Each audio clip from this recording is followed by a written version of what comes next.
Hi, I'm Nadya Hutagalung, and I am in Africa right now to learn more about the Ivory Trail and its connection to Asia.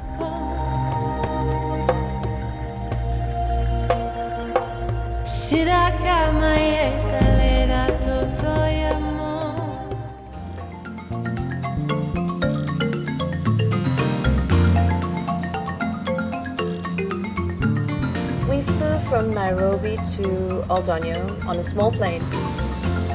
You see small herds of different kinds of creatures, and you see Kilimanjaro, you're approaching Kilimanjaro. It is so beautiful here. I just looked out at that vista, that sea of grass, endless plains of East Africa. It just absolutely filled me with energy, and it hit me that we're doing something really special here. We are going to Oldonyo to meet with Richard Bonham of Big Life, and Richard runs the anti-poaching patrols for the Amazonian region and Southern region. Tammie, welcome to Big Life. Thank you. We've been very much looking forward to coming here. Well, likewise. I knew we were going to see kind of the good, the bad and the ugly. What I didn't know was how extreme those would be. So this is our nerve centre of Big Life. It's the operations room. So everything on the security side happens from here. In Big Life, we've got 250 game ranges, over 2 million acres. And this side of it is we're focusing on anti-poaching. Kenya Wildlife Service doesn't have the resources to put security coverage over the whole of Kenya. So this is where we come in. Dennis, let me move up so you can show them how it all works.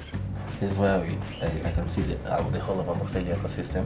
We can be able to locate all our rangers and our operational vehicles. And in the case of any communication, I'll be able to call them to respond to that emergency. So this kind of help us in all our logistics.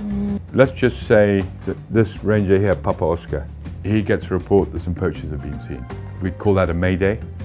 That's an emergency. And then you coordinate people moving in. And if the guys are on the run, we'll put a cutoff on the border. So they would then coordinate from here, saying, we'll put an ambush on the border and do cutoffs.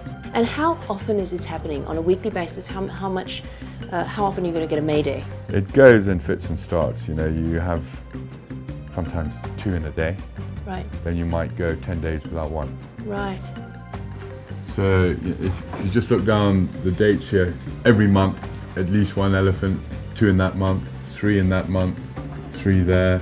I feel like I'm in the CSI of the anti-poaching world. You know, in this little room, so much happens to stop what's going on out there. Yeah. You're dealing with criminals, right? Yeah, hardcore criminals. Yeah. All these guys who are basically facilitating the communications behind the scenes, it's like a military operation, basically. And that's what it has to be to get on top of these poachers. Because what they're fighting is a war. It's a war against poachers. We've lost 31 elephants in 2 years. 31 elephants. Is that significant in the grand scheme of things? No. When you think that over 100 elephants a day are being killed across Africa at this moment in time. 100 a day? 100 a day is what they reckon. There's maybe 500,000 African elephants left if we're lucky. We're losing maybe 30,000 of those a year. So have they got 10 years? Have they got 15 years? Are our kids going to see elephants in the wild? I'd say at the current rate, the answer to that question is no. I'm really ready to get out there and see what's happening.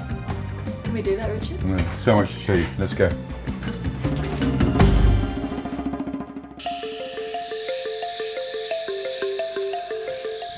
We saw at the watering hole these 2 elephants, and it's 2 bulls. One is a guy named Wantan and a younger bull.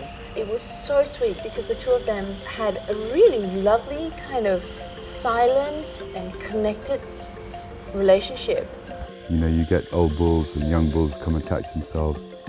You know, they'll stay together for a year, 2 years, and they'll go off and then they'll come back. Like a mentor. Yeah. African elephant bulls, often they hang out together. So you have an old bull who's teaching the younger bull the ways of the bush and survival and how to pick up ladies. The younger bull is the eyes and the ears for the old bull who can't hear so well in his old age. And it was a beautiful moment just watching these 2 guys together. They were good mates. That elephant's unique, the big one. There's probably less than 100 elephants in Africa today carrying that amount of ivory. He's got 80 kilos of ivory. The poacher will get about $16,000 and by the time it reaches the market in the Far East, minimum of $160,000. But the mere fact that it's so big, they'd be unique.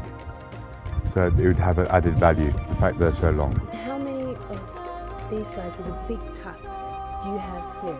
In the Amboseli ecosystem, where we've probably got about 3,000 elephants, we might have 10, if we're lucky, because they're always picked off first.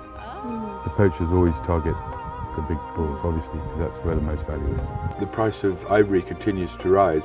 I can remember thinking when it went from about $5 to $8 a kilo, I thought, hey, we're getting into trouble now. Now it's $200 a kilo. The price in the Far East, I'm told, is $2,000 and growing. So that is what is causing this massacre that's taking place across the continent. The price of ivory going through the roof, it means there's a lot of poaching pressure. So that has meant that we've had to ramp up security.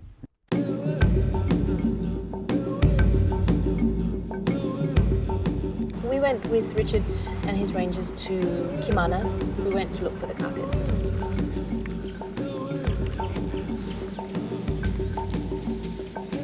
You know that big bull one ton? Yep. His ivory was the same size as that. It's a huge, huge bull. And he came in, you know, fatally wounded, and he actually lay down and he had his head on this termite mound and lay down and died there. He must have been in terrible, terrible pain in those last minutes of his life.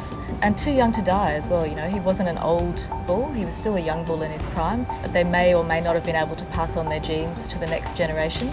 And it's very sad when you see an animal in their prime disappear from the world, particularly when you know that big bulls like that are in such short supply nowadays. But yeah, one spear and it's all over. So an elephant has come back, we've seen some bull elephant, has come back and walked around him. They come back to more. They have such a close bond with one another that they'll come back for years and come and visit the carcass. It's a bit like visiting a grave, I guess. You know, we saw those two bulls yesterday and they were obviously good mates. Yeah. You just imagine in this situation, you've got family members, you've got friends. Yeah. The thought of that beautiful friendship came back to me when we saw the carcass and the realisation that these bulls had friends as well. You know, they were part of an elephant family. So see, this is the tusk cavity here. It comes right into the jaw, so it fits into here. It's the cavity of the tusk. So just proof that there's absolutely no way you can take that out without killing the elephant. Yeah. A lot of people have the misconception that ivory just falls out, or you can cut it and the elephant doesn't have to die. But the fact of the matter is, they hack the face off the elephant because the ivory is into the skull. Any ivory equals dead elephant. So that ivory weighed 93 kilos. But the people making the real money are in Asia, right? Yeah. Because they're selling it for 10 times the price. Yeah. We see most of the ivory being exported to Thailand, China, and Vietnam. I don't know what's driving that market over there, but what I do know is the price has gone up and it's having a huge effect on us here. The poacher will invest more at getting at it. Maybe they come in a group of 10, they're using spearing, they use arrow, like sometimes even they use the guns. Yeah, so it's very risky, but we have to catch them. Being a game ranger is a very dangerous job. They're up at first light, they're straight into the bush, they're bumping into all the dangerous game. Of course, when they have contact with poachers, if a guy's got a gun, he'll shoot back. If a guy's got a machete, he'll cut you. Whatever it is, he's going to resist arrest. Weekly, our guys are bumping into those situations. When we are on a patrol, we come across a senior that has been tied to the tree. Yeah, we find 5 to 10 seniors in one area. Yeah, possibly the poacher can still be here, but we have now diverted another team on the other direction and us on this direction now. There's one here. As you can see, it's tied right there. This is where it's easily being passed by an animal. Richard's men are hardened bushmen, you know, they're just full-time fighting this battle. You know, they don't have time to deal with the intricacies of the trade. Wow, this is another one, and this is the bigger one. Big one. Yeah. They've got very high costs, they're low on funds, and at the end of the day it's not sustainable for Africa to be fighting on the front line to save these species. The battle has to be fought where the demand is coming from. When an animal now gets in here, put its head here, it tries to go to pull out. And then the senior now rolls in until to the neck. When it gets to the neck, then definitely it would suffocate. I think what we're doing here is actually a little band-aid on a huge wound. There's no way we're going to win this war if it carries on like this. The pressure is mounting every single day. Prices continue to go up and we're losing. Everything ultimately depends on what happens in the marketplace. The future of these animals depends on people saying no to buying. And that will change the whole game. It will make these elephants safe. It'll stop game rangers getting killed. They just got to stop buying ivory. Simple as that. Being Asian, I feel that huge sense of responsibility that we need to clean up the mess. When there's a demand, of course, they will continue to try to supply. We need just to educate people to the realities and stop that demand. Can't see a dead elephant without being overwhelmed by sadness. They're such magnificent creatures. Yeah, also, it gives one resolve to carry on. Guys like Richard, they can't be everywhere at once. Unfortunately, what we've got is this one little area that Big Life protects in the southern part of Kenya and a little bit of Tanzania, and we've got this vast swathe of Africa that is not protected in the same way. It is incredibly bad, the situation in Africa right now.